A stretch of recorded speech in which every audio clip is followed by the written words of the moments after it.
Attitude. Attitude's how you feel.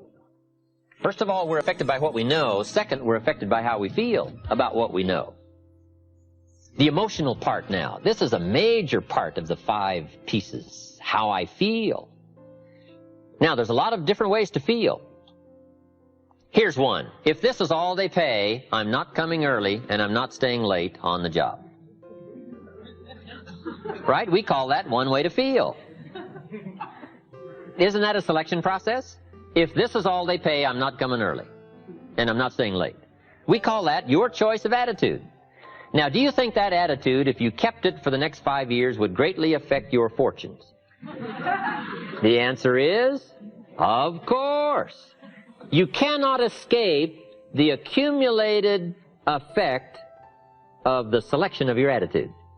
You can't escape it. So one of the major things to check is, how do I feel? And am I on track or off track with my attitude? Now, attitude's not that easy to fix. It's not that easy to get information. It's hard to look up attitude in the Yellow Pages. If you could put your car in the shop and go next door and get your attitude tuned, wouldn't that be nice, right? But where do you go? How do we engage in the kind of philosophical thinking that will refine our attitude to give us a chance for future fortune rather than what will be missing in the future? So this is big, attitude. Here's another attitude. No matter what they pay, I always come early and I always stay late to invest in my own future. We call that another attitude about the same job. Now, why would one person have one attitude, another person have another attitude? We call that mysteries of the mind. Right? I don't know. Everybody has to choose for themselves. Everybody has to decide by education. Now, if you didn't know what the consequences were going to be, it could be very easy to choose the wrong attitude and not discipline yourself to the right attitude. So a big portion of our life is affected by how we feel. Let me give you just a quick list about the feelings that affect our lives. Number 1, it's how you feel about the past. Boy, it's easy to carry the past as a burden instead of as a school. It's easy to let the past overwhelm you instead of let the past instruct you. How to feel about the past hurts and the past losses and the past difficulties and the times you failed and the times it didn't work, the accumulation of all of that. How you feel about that is going to greatly affect your future in your life. One of the major things that affects your life is how you feel about the future. Our life is affected by 2 major things. One is price and the other is promise. And it's not that easy to pay the price if you can't see the promise. I think kids are having problems these days trying to pay the price because they can't see the promise. But all of us wouldn't mind paying the price if we could have a clear view of tomorrow, next week, next month, next year. If we had the high assurance with great probability of how it's going to work out, do you think we would hesitate to pay? The answer is no. But everybody hesitates to pay if the future isn't clear. So to help the kids these days, we got to do 2 things. Help them to see the promise and help them pay the price. But we can pay if we can see. My karate instructor said, Mr. Rohn, you cannot believe the incredible feeling of walking down any city street unafraid. I said, let's get on with the classes, right? Hey, I will sweat. I will put myself through the paces, right? What would we do for an extraordinary promise? Answer, the most unbelievable things. Would you crack the books? Would you burn the midnight oil? Would you engage in the extra thoughts and the extra disciplines if the promise was adequate? And the answer is, of course. But who wants to read? Who wants to burn the midnight oil? Who wants to put themselves through the paces if the promise isn't clear? Important, price and promise. Here's number 3. It's how you feel about each other. It's so important. Attitude about society, country, state, and city, community, family, enterprise, office, company, corporation, division. It's so important to have a unique understanding about other human beings and what makes a good life, what constitutes a good life. How you feel about each other. I've got a good phrase for you. You can't succeed by yourself. So to have a unique, refined sense of appreciation for each other is prerequisite. It takes each other to build a society. It takes all of us to build a country, to build a nation. It takes all of us to build a community. Key phrase, you can't succeed by yourself. I gave a speech not long ago to the Rotary Club of Culver City, California, and I was unusually affected by the Pledge of Allegiance that day. Big, strong voices. It's a big, strong club. And it was going through my mind the next few days, the Pledge of Allegiance. And the more I thought about it, the more I thought, what an important key document, right? The Pledge of Allegiance. And so I started writing, and I wrote a discourse on the Pledge of Allegiance. I took each key word and did a little summary for our Tape of the Month Club. Wow, the Pledge of Allegiance is unique. It starts with I and ends with all. The pledge starts with I and ends with all. It takes all of us to make any one of us successful. And a unique, refined appreciation of the all of us is what makes the I of us do much better. That appreciation of society. It takes all of us to make a market. We need each other's ideas and inspiration. And once you have that sense of appreciation of the all of us, now you and your place and your possibilities and your opportunities now start to really soar when you understand how important it is within the framework of the all of us. So you can't succeed by yourself. It's hard to find a rich hermit. Right? Now, here's the big biggie. It's how you feel about yourself. That's major. Understanding self-worth is the beginning of progress. How valuable are you? What could you do if you had all the skills? If you took the extra classes and burned the midnight oil, what could you do? What true value could you become? That is one of the better exercises. What could I become in terms of value? What could I really do in the marketplace, in enterprise, family, home, love, experience, marriage, friendship? How valuable could I become? Am I valuable enough to work on what all is still not functioning in my life to full capacity? If I'm operating at 20%, what could I possibly do with the other 80%? And do I have it in knowledge and worth and value and experience? Once you start understanding this part of you, understanding how valuable you are, it is a whole new experience, understanding self-worth. So attitude plays a big, major part in how our life works out. The diseases of attitude. It's never that pleasant to talk about the negative, but we got to talk about it because life is part negative. These attitude diseases are like weeds that grow in the garden. It's a normal part of life. Here's a good phrase to note. Negative is normal. It's not successful, but it's normal. It's part of life. And here's the next key, in my opinion. You must learn to handle the negative. Don't ignore it. Handle it. Now, I know some people teach the other way. And listen to them. And listen to me. And then make up your own mind. Right? Don't be a follower. Be a student. But I say you got to handle the negative. You don't have to live in it. You don't have to dwell on it. But you do have to handle it. My opinion. I know some people teach, just turn your head real quick and say, there's no weeds, there's no weeds, there's no weeds. They'll take your garden. So you've got to handle the negative. Here's what part of it is. It's called the Great War Between Good and Evil. Mr. Reynolds and I are working on a new book this year called The Great War Between Good and Evil. And there is a war on. The minute you were born, you got involved in the war between good and evil, between darkness and light, between negative and positive, between evil and good, between tyranny and democracy, between weeds and human activity. I mean, the war is on. If democracy sleeps, guess who never sleeps? Tyranny. In the absence of light, guess what's automatic? Darkness. If good does not arouse itself and become active, guess what moves in? Evil. It's a war. A mental war, a physical war, a financial war, between enterprise and ease, between accomplishment and failure. It's a war. That's why there's an Old Testament phrase that gives the best advice for human activity when it says, 6 days labor, 1 day rest. Now, I'm sure we've taken that to mean, don't work all 7 days, take 1 off. Here's what it also means, only take 1 off. Or you're liable to lose the war. Now, we've got it down to 5 and 2. And maybe that's not too dangerous. I don't know. If God would have thought of 5 and 2, he might have made it 5 and 2. I don't know. You can't think of everything. But here's what it does mean. Enterprise is better than ease. If you rest too long, the jungle overtakes the village.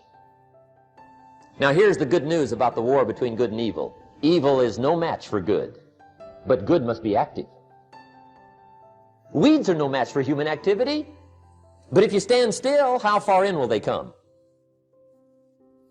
All the way. They'll grow right up around your shoes.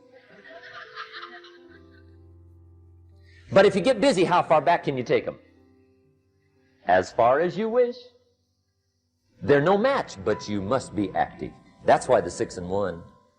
Make sure you're not losing the war by taking off too much. Guess what the average years are after retirement? 6. 6.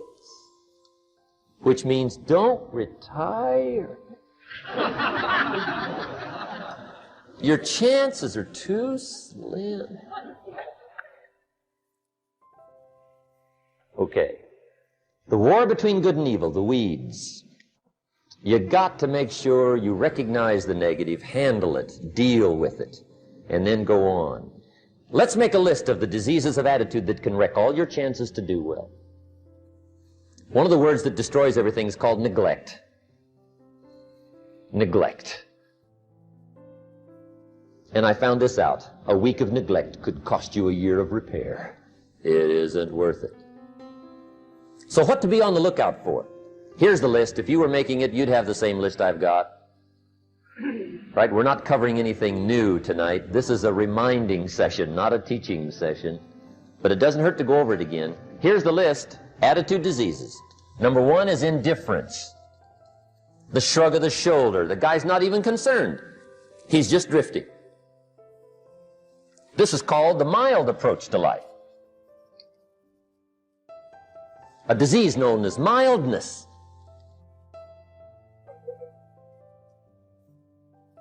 The guy says, well, I can't see getting all that worked up. Well, to be any kind of winner, you got to get worked up. There's one problem with drift. You cannot drift to the top of the mountain. And the good Lord said in the closing chapters of the Bible, here's the best way to live, one way or the other. That's best. Hot or what's next best?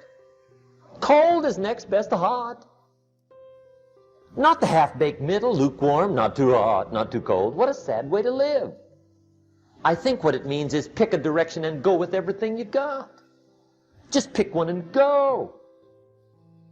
Somebody says, yeah, but what if it's the wrong direction? You'll find out quicker. It won't take you 25 years to wake up and say, oh no, I've been walking the wrong road. I told my staff the other day, next best to prosperity is adversity. If one doesn't get you, pray for the other. We all do better from one of 2 reasons, inspiration or desperation. And I don't wish anything bad on you tonight, but if you're not inspired, I hope a wagon comes down your rut.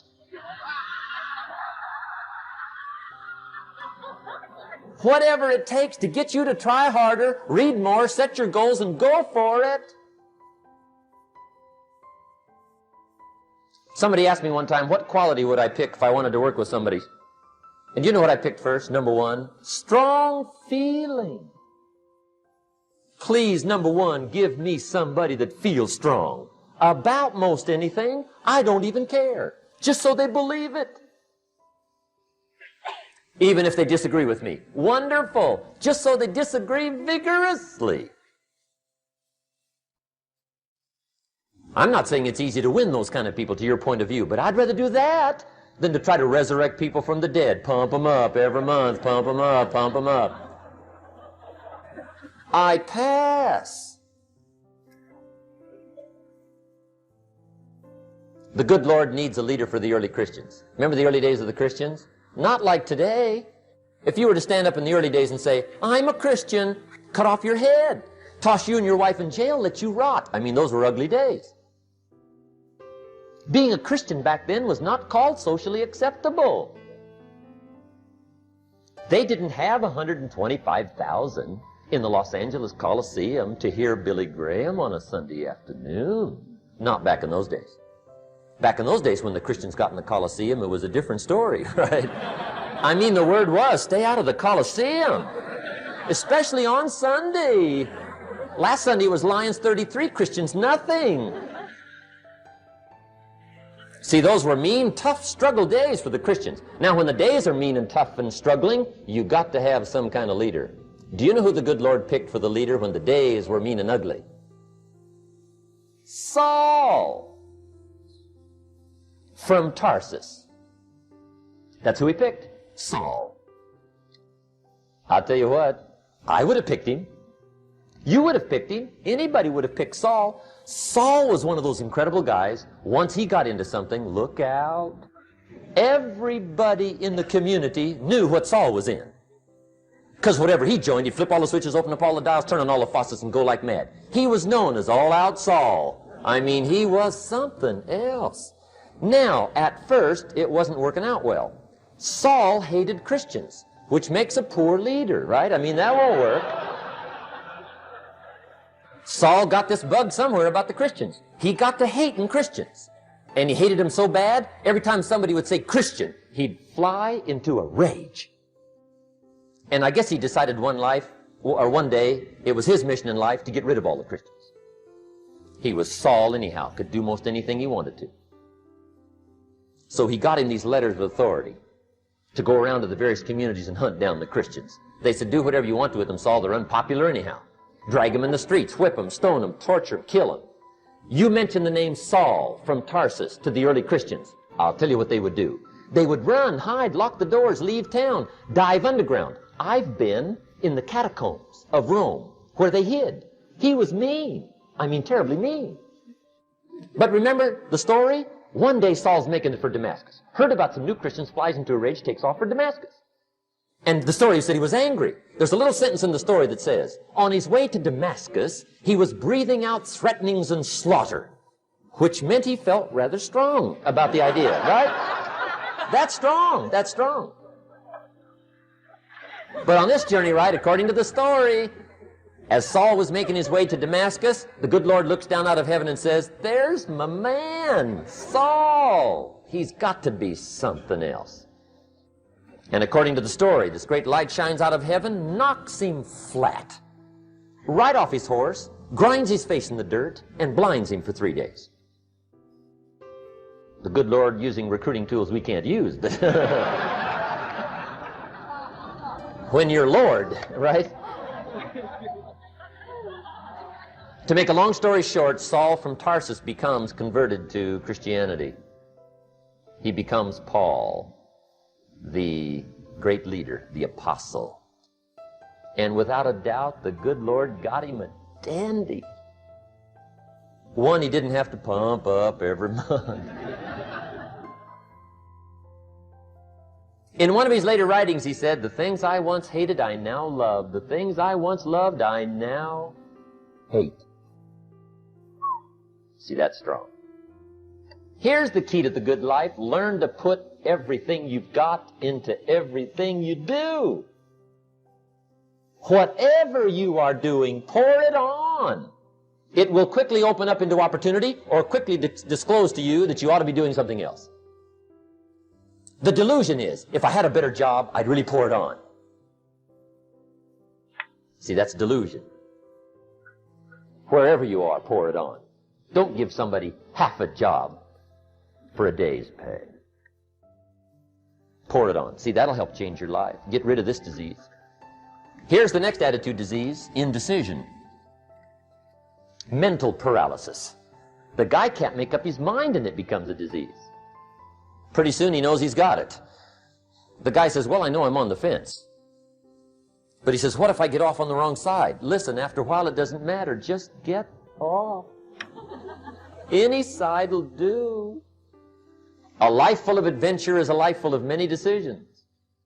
The ones that turn out to be wrong give you better experience to make better decisions. So don't see how many decisions you can get out of, see how many you can get into. That's where the adventure is. So shake off this disease, indecision. The next one is doubt. Doubt's like a plague. And one of the worst is self-doubt. There are many, but that's one of the worst. The guy doubts himself. Doubts if it'll last that long for him. Doubts if he can do that well. Doubts if he can make that much. Doubts if he can accomplish all that. A chronic, excellent self-doubter. You can imagine what damage that does to your future. So here's the key. Turn this coin over and become a believer. And there's many things to believe in. One of the majors is yourself. The understanding of self-worth is the beginning of progress. Now, if those three don't get you, this one will. Worry. That's a devastating disease. Worry. Worry causes health problems, social problems, personal problems, family problems. It's devastating. Worry long enough, it'll drop you to your knees. Could reduce you to begging. I know how bad this one is. I used to have it bad. I used to be known as a super worrier. Not a super warrior. No, super worrier. My family wished I'd have been a warrior. I got those years to make up for. But I'll tell you what. My advice to you is do what I finally did on worry. Give it up. Who needs it? I'm not saying it's easy. I'm saying it's worth it. It took me almost 1 year to kick the worry habit, and it was not an easy year. It was one of the toughest years I ever spent, but I finally got that monkey off my back. And I discovered you could live the most incredible life free of worry. Not free of challenge, not free of difficulty, free of worry. I learned how to do it, and you can. Here's the next attitude disease. Overcaution. Some people never will have much. They're too cautious. Now, you can also be too reckless, but you can also be too cautious. This is called the timid approach to life. And my caution was always the risk. Risk used to drive me right up the wall. I used to say, what if this happens? It's called the language of the poor. What if this happens? And on top of that, if this was to happen, look at the fix I'd be in. I better not try. I could always ace myself out. Then I'll tell you what changed my whole life when I finally discovered it's all risky. The minute you were born, it got risky. If you think trying is risky, wait till they hand you the bill for not trying. If you think investing is risky, wait till you get the tab for not investing. See, it's all risky. Getting married is risky. Having children is risky. Going into business is risky. Investing your money is risky. It's all risky. I'll tell you how risky life is. You're not going to get out alive. That's risky. The Englishman says, well, if that's the way it's going to work out, let's give it a go. Right, that's what it's for. Give it a go. Somebody says, yeah, but I'm looking for safety and security. Fine, then huddle in a corner. We'll cover you with a sheet, bring you 3 meals a day. And we'll protect you, feed you, look after you, care for you. We won't let anything happen to you. And you'll probably live to be 100. The guy said, well, yeah, I'd live to be 100. But what a way to live. Right. What a way to live, safe and secure. Don't ask for security. Ask for adventure. Better to live 30 years full of adventure than 100 years safe in the corner. And see, it's not important how long you live. What's important is how you live. Here's the next attitude disease. We're almost through with this motley list. In fact, we're almost through. Hang on. The next one is pessimism. Pessimism, the deadly disease of always looking on the bad side, the problem side, the difficult side, checking all the reasons why it can't be done. The poor pessimist leads an ugly life. He doesn't try to figure out what's right. He tries to figure out what's wrong. He doesn't look for virtue. He looks for faults. And when he finds them, he's delighted. How ugly. This is the poor guy who looks through the window, doesn't see the sunset. He sees the specks on the window.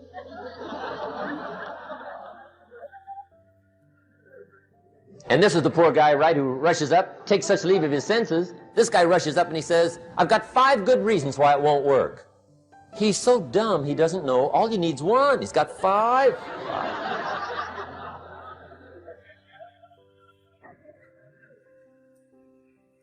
To the pessimist, the glass is always half empty. To the optimist, the glass is half full. Why would the same measure affect people 2 different ways? Answer, it all depends on how you look at it. Our lives are mostly affected by the way we think things are, not the way they are. The way we think they are affects us most. There's a subject we don't have time to get into tonight called better thinking habits. One of the major things Shove taught me when I met him, he said, poor thinking habits keeps most people poor. Not poor working habits. Most people work hard, but they don't think hard. And Shove taught me that the mind is like a factory, a mental factory. And whatever you think about all day long pours ingredients into this mental factory. And that's what builds the economic, social, financial fabric of your life. He quoted me a Bible phrase that says, as you think, so you become. How awesome. When he talked about poor thinking habits, he had me. I used to start the day reading the morning newspaper. I mean, you can believe that or not. I'd get a cup of coffee and read the paper. I'd load up on wars and riots and murders and stabbings and killings and bank robberies and muggings and car wrecks and tragedies. I'd even read the back pages. I seem to like that stuff for some weird reason. I'd load up on all that, and then I'd start the day. You can imagine the kind of days I used to have. You walk around on your financial knees. They call you economic peewee.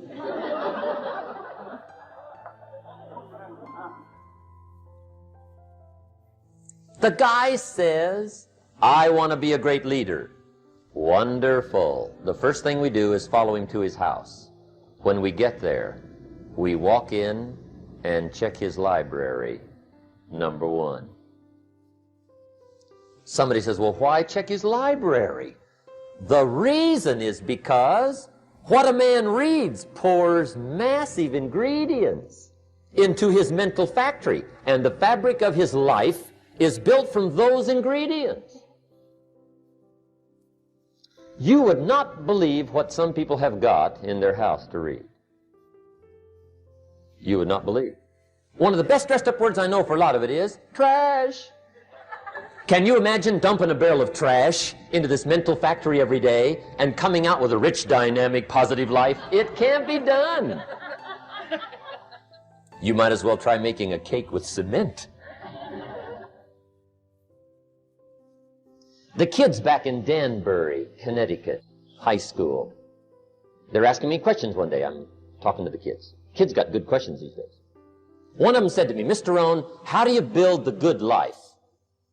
I said, it's simple.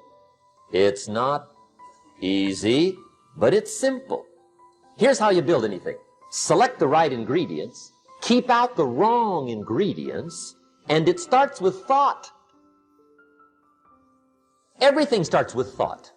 So you must be wise and careful what you think about, because that starts everything. You got to be wise and careful. I asked the kids, what would happen if somebody dropped sugar in my coffee? They said, well, you'd be okay. I said, what if somebody dropped strychnine in my coffee?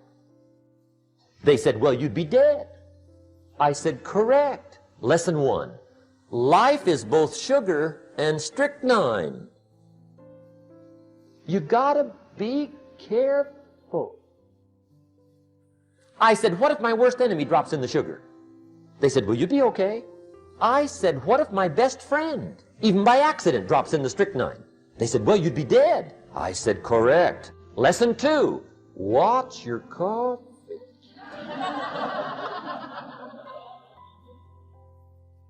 You got to be careful. See, it doesn't matter who hands you the bad stuff.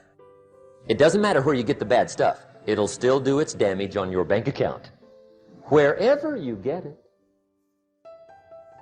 Mr. Schoaf gave me one of the greatest phrases when I first met him when he said, Jim, every day stand guard at the door of your mind. How important. Stand guard at the door of your mind. And you decide what goes into your mental factory. Don't let anybody just dump anything they want to in your mental factory, because you've got to live with the results. Okay, here's the last disease, and we're through with this list. In fact, we're almost through. Hang on. The last subject is very brief. The last disease, but this one is deadly. Engage in this one, indulge in it even slightly, and you might as well forget the future, because it's going to forget you. Complaining, crying, whining, griping. A Bible word called murmuring. See, that'll ace your future. Spend 5 minutes complaining, and you have wasted 5. And you may have begun what's known as economic cancer of the bone. Surely they will soon haul you off into a financial desert and there let you choke on the dust of your own regret. I hope I said that well, so you won't forget. It's a deadly disease. If you don't think it's bad, ask the children of Israel of Old Testament fame. Typical of us all, their story just happened to get in the book. Story says, children of Israel were slaves. God performed a series of dazzling miracles and got them out. And now they're heading for the promised land.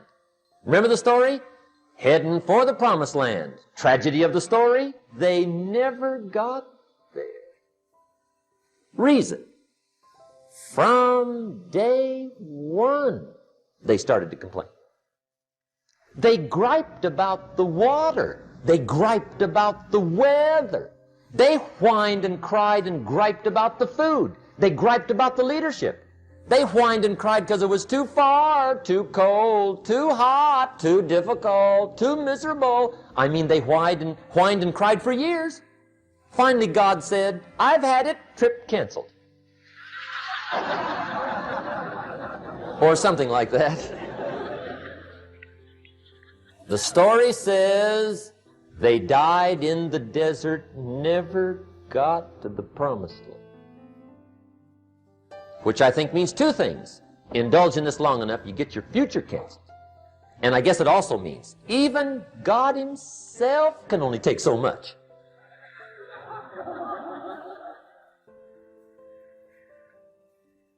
Okay. Just be on the lookout of the things that can destroy all the good you start. The war is on. And this evening, tomorrow, mentally, personally, socially, economically, you got to make sure you're winning the war. And this is part of it.